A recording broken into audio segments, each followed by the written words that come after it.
గుంటూరు జిల్లా వెంకటపాలెం కరకట్ట లీకేజ్ వద్ద బోధి కాలువ పూడ్చారు అధికారులు. దీనివల్ల పొలాల్లో ఉన్న నీరు కృష్ణానదిలోకి వెళ్లే దారి లేదు. పొలాల్లో ఉన్న నీటిని స్థానికులు గంటల వ్యవధి నుండి మోటార్ల సాయంతో తోడుతున్నారు.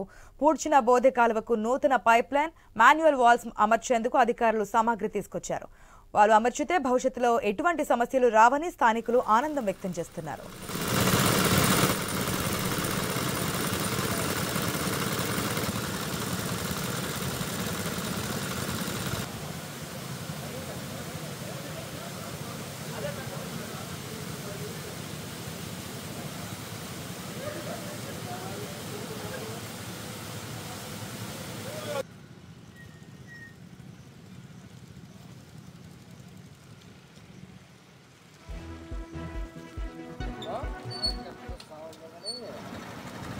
ఒరిజినల్ చెప్పి పైపులు నేను ఇంజన్ డబ్బర్ ఉన్నట్టు